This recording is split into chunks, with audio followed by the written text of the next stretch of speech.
Russia ने international markets के लिए अपनी पहली कोविड-19 वैक्सीन का नाम स्पुतनिक वी रखा है, जो रशिया के पहले सैटेलाइट के नाम पर है। रशिया ने पूरी दुनिया को हैरान करते हुए 1957 में स्पुतनिक 1 सैटेलाइट लॉन्च किया था। रशिया वैक्सीन को मंजूरी देने वाला पहला देश बन गया है।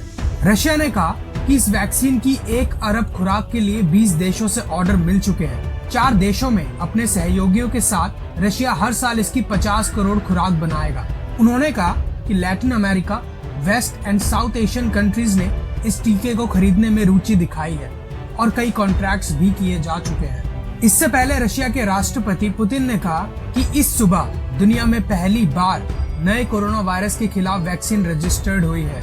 उन्होंने उन सभी लोगों को धन्यवाद दिया जिन्होंने इस वैक्सीन पर काम किया। पुतिन ने दावा किया कि वैक्सीन सारे जरूरी टेस्ट से गुजरी है। अब यह वैक्सीन बड़े पैमाने पर उत्पादन के लिए भेजी जाएगी। हालांकि आम लोगों के लिए यह वैक्सीन अगले साल 1 जनवरी से उपलब्ध होगी। पुतिन ने मंगलवार को एक सरकारी बैठक में कहा कि टीका परीक्षण में खरा उतरा है और कोरोना वायरस के खिलाफ मानव की रोग प्रतिरोधक क्षमता को मजबूत करने में सफल रहा है।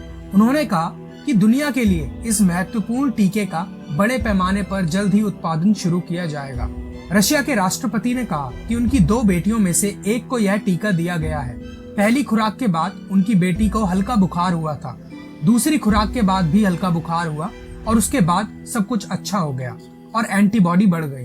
बता दें कि वैक्सीन लगाने के बाद बुखार आने का मतलब है कि टीका काम कर रहा है। रशिया की डिफेंस मिनिस्ट्री और गामलिया रिसर्च इंस्टीट्यूट ने मिलकर यह टीका विकसित किया है। इस वैक्सीन में 2 इंजेक्शन है, एक तरल और दूसरा पाउडर के रूप में। फिलहाल इस वैक्सीन को सीमित स्तर पर तैयार किया गया है। इसको रेगुलेटरी अप्रूवल मिल चुका है, तो अब इस वैक्सीन का औद्योगिक स्तर सितंबर से शुरू हो सकता है। रशिया ने कहा है कि वह अक्टूबर से देश भर में टीका लगाने की शुरुआत कर सकता है।